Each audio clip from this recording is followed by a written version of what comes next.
കഴിക്കത്തില്ല ഞാൻ. എനിക്ക് സത്യത്തിൽ ആദ്യം മീൻകറി വെക്കാൻ വലിയ പാടായിരുന്നു. ചോദിച്ച്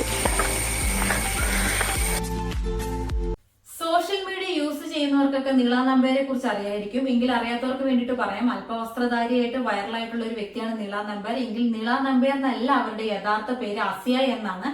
വേഷമഴിക്കാൻ, അതായത് ശരീരത്തിൽ നിന്ന് വേഷം ഉപേക്ഷിക്കാൻ അവർ കണ്ടെത്തിയ ഒരു പേരാണ് നീള നമ്പ്യാർ എന്നുള്ളത്. അപ്പൊ ഇപ്പൊ നീള നമ്പ്യാരുടെ വീഡിയോ സ്റ്റാർട്ടിംഗ് എല്ലാം തോട്ടിൻകരയിലും മലയുടെ മുകളിലൊക്കെ ആയിരുന്നു. ഇപ്പൊ അതിൽ നിന്നെല്ലാം മാറി, അതായത് തോട്ടിൽ നിന്നും പൂളിലേക്ക് മാറി ഇപ്പം വളരെ വലിയ രീതിയിലൊക്കെയാണ് ഷൂട്ടിംഗ് ഒക്കെ നടക്കുന്നത്. അതേപോലെ തന്നെ ഇവരുടെ വീഡിയോയ്ക്ക് ഒരുപാട് വ്യൂസ് ആണ്, മില്യൺ കണക്കിനും ലക്ഷക്കണക്കിനൊക്കെ വ്യൂസ് ആണ്. ഇവർക്ക് ഹേറ്റേഴ്സ് കൂടുതലാണെങ്കിലും വ്യൂസും കമന്റ്സും അങ്ങ് വളരെ മില്യൺ കണക്കിനാണ് വന്നുകൊണ്ടിരിക്കുന്നത്. അപ്പൊ നമ്മളൊക്കെ ഒരു യൂട്യൂബ് ചാനൽ തുടങ്ങിയിട്ട് വലിയൊരു മലയാണെങ്കിൽ അതിന്റെ താഴത്ത് ഇങ്ങനെ നിൽക്കുന്നേ ഉള്ളൂ, ഇതുവരെ നടക്കേട്ട് പോലും എത്തിയിട്ടില്ല. പക്ഷെ നീള നമ്പ്യാർ എന്ന് പറയുന്നത് മലയുടെ മുകളിൽ തന്നെ എത്തിയെന്ന് പറയും. കാരണം 11 വീഡിയോ കൊണ്ട് 40K സബ്സ്ക്രൈബർ ആക്കി എടുക്കാൻ നീള നമ്പ്യാർക്ക് കഴിഞ്ഞു. അതിപ്പോ എങ്ങനാണ് ഇതാ ഇങ്ങനെ തന്നെയാണ്. അപ്പൊ അതിനെക്കുറിച്ചൊക്കെ നീള നമ്പ്യാർ എന്താ പറയുന്നത് നമുക്കൊന്ന് കേട്ടു നോക്കാം. ടീഷർട്ടും ഇട്ടിട്ട് നോർമൽ ഫോട്ടോഷൂട്ട് ചെയ്തിട്ടാണ് അവര് കമ്മ്യൂണിറ്റിന്ന് പുറത്താക്കി. ഇതിൽ നിന്ന് പിന്നെ നാട്ടിൽക്കാൻ വയ്യ, അങ്ങനെ അവര് പറയുന്നത് കേട്ടോ. അപ്പൊ അവര് ഇത് അധികം ബോഡി എക്സ്പോസ്ഡ് അല്ലാത്ത ഒരു ഫോട്ടോ ഇട്ടപ്പോ തന്നെ അവരുടെ സമുദായത്തിൽ നിന്ന് അവരെ പുറത്താക്കി. അപ്പൊ അവർക്ക് വേറെ വഴിയില്ലായിരുന്നു. അങ്ങനെയാണ് അവര് നീള നമ്പ്യാർ എന്നുള്ള പേര് സ്വീകരിച്ച് പിന്നെ യൂട്യൂബിലും ഇൻസ്റ്റഗ്രാമിലും ഒക്കെ ഇങ്ങനെ അക്കൗണ്ട് തുടങ്ങി ഇങ്ങനെയുള്ള വേഷങ്ങളൊക്കെ ഇട്ടിട്ട് അങ്ങ് വീഡിയോസ് ഒക്കെ ഇടാൻ വേണ്ടിട്ട് തുടങ്ങിയത്.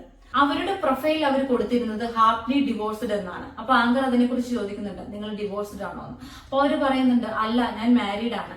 കൂടുതൽ ആൾക്കാരുടെ അട്രാക്ഷൻ കിട്ടാൻ വേണ്ടിയിട്ടാണ് അവര് ഹാപ്പിലി ഡിവോഴ്സ്ഡ് എന്ന് കൊടുത്തതെന്നാണ് അവര് പറയുന്നത്. ഇന്റർവ്യൂ ചെയ്യുന്ന ആൾ ചോദിക്കുന്നുണ്ട്, നിങ്ങൾക്ക് സപ്പോർട്ട് ആരാണ് നിൽക്കുന്നതെന്ന്. അതിന്റെ ഉത്തരവാണ് ഏറ്റവും കൂടുതൽ അതിശയിക്കുന്നത്. അവര് പറയുന്നത് ഭർത്താവാണെന്ന്. അപ്പൊ അതും കൂടി നമുക്കൊന്ന് കണ്ടു നോക്കാം. ഹസ്ബൻഡ് ആലോചിച്ചിട്ടുള്ള ഒരു തീരുമാനമായിരുന്നു ഇത്. അതുകൊണ്ട് ഇങ്ങനെ മുന്നോട്ട് പോകാമെന്ന് വിചാരിച്ചു. പിന്നെ ഭയങ്കര ഫ്രണ്ട്ഷിപ്പ് ആയതുകൊണ്ട് അതിനുള്ളൊരു ഈ പറഞ്ഞ പൊസസീവ്നെസ് കാര്യങ്ങൾ ഒന്നിനും ഞങ്ങൾക്കിടയിൽ ഉണ്ടായിട്ടില്ല എന്നുള്ളതാണ് സത്യം. അപ്പൊ കേട്ടില്ല. അപ്പം ഇവര് പറയുന്നതെന്ന് പറഞ്ഞിട്ടുണ്ടെങ്കിൽ ഇവര് ആത്മഹത്യയുടെ വക്കീലായിരുന്നു. ആ സമയത്ത് എന്താ ചെയ്യേണ്ടതെന്നൊന്നും അറിയില്ലായിരുന്നു. അപ്പൊ അങ്ങനെ ഇവര് രണ്ടും കൂടി തീരുമാനിച്ചിട്ടാണ് ഇപ്പൊ ഇങ്ങനെയൊരു വീഡിയോ ചെയ്യാം, ഇങ്ങനെ ഇടാമെന്ന് ഭർത്താവും ഭാര്യയും കൂടി രണ്ടുപേരും കൂടി ഒരുമിച്ച് തീരുമാനിച്ചതാണെന്നാണ് പറയുന്നത്. അപ്പൊ വീണ്ടും ആങ്കർ ചോദിക്കുന്നുണ്ട്, അപ്പം ഒരു ബോയ് ഫ്രണ്ട് ആണെങ്കിലും ഭർത്താവ് ആണെങ്കിലും ഇപ്പൊ എക്സ്പോസ്ഡ് ആയിട്ട് വസ്ത്രം ധരിക്കുമ്പോൾ അല്ലെങ്കിൽ ഇപ്പൊ ബോഡി കാണുന്ന പോലെ വസ്ത്രം ധരിക്കുമ്പോൾ കുറച്ച് പൊസസീവ്നെസ് ഉണ്ടാവും, നിങ്ങളുടെ ഭർത്താവിന് അതില്ലേന്ന് ചോദിക്കുന്നുണ്ട്. അതിന് അവര് പറയുന്നുണ്ട്, ഞങ്ങൾ അങ്ങനെയൊന്നും അല്ല, ഞങ്ങൾ ഭയങ്കര ഫ്രണ്ട്സ് ആണ്, ഞങ്ങളുടെ ഇടയ്ക്ക് അങ്ങനെ ഒരു പൊസസീവ്നെസ്സേ ഇല്ല എന്നാണ് പറയുന്നത്. പിന്നെ അവര് ചോദിക്കുന്നുണ്ട്, ഇതെന്താണ് നിങ്ങൾ നീള നമ്പ്യാർ എന്നുള്ളൊരു പേര് സ്വീകരിക്കാൻ കാരണം? ഇപ്പൊ നീളാന്ന് മതിയായിരുന്നു, ഇപ്പൊ നമ്പ്യാർന്ന് കൂടി കൂട്ടിച്ചേർക്കാൻ എന്താണ് കാരണം എന്ന് ചോദിക്കുമ്പോൾ വളരെ രസകരമായിട്ടുള്ള മറുപടിയാണ് അതിലും പറയുന്നത്. നമ്മൾ സ്വപ്നത്തിൽ പോലും വിചാരിക്കാത്ത ആനകളുടെ പേര് എന്താണെന്നൊക്കെയാണ് ചോദിക്കുന്നത്. അതും കൂടി നമുക്കൊന്ന് കണ്ടു നോക്കാം. ആനകൾക്ക് പേരിടുന്നത് ശ്രദ്ധിച്ചിട്ടുണ്ടോ? അവർക്ക് എപ്പോഴും ഹിന്ദു നെയിമാണ്. അതുപോലെ ഞാനും സ്വീകരിച്ചു. അവർക്ക് എന്തുകൊണ്ട് ഒരു മുസ്ലിം നെയിം, ക്രിസ്ത്യൻ നെയിം ഇടുന്നില്ല?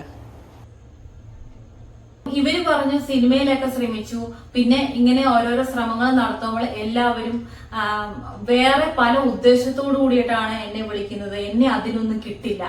ആങ്കർ ചോദിക്കുന്നുണ്ട്, കുട്ടികളൊക്കെ വളർന്നു വരികയാണ്, നാളെ വളർന്നു വലുതായിരിക്കുമ്പോൾ ഇതല്ലാതെ വേറെ നല്ലൊരു ജോലി ചെയ്ത് ഞങ്ങളെ സംരക്ഷിച്ചുകൂടായിരുന്നോ എന്നൊരു ചോദ്യം ചോദിച്ചിട്ടുണ്ടെങ്കിൽ നിങ്ങൾ എന്ത് ചെയ്യും എന്നുള്ള രീതിയിൽ ചോദിക്കുന്നുണ്ട്. അതിന് നീള നമ്പ്യാർ പറയുന്ന ഉത്തരം എന്ന് പറയുന്നത്, ഞാനത് പ്രതീക്ഷിക്കുന്നുണ്ട്, ചോദിക്കുമായിരിക്കും. പിന്നെ പറയുന്നത്, എന്റെ മകന് 14 വയസ്സുണ്ട്, അവനറിയാം, അവന് ഒരു കുഴപ്പമില്ല, ചെയ്തോളാനാണ് എന്നോട് പറഞ്ഞത്.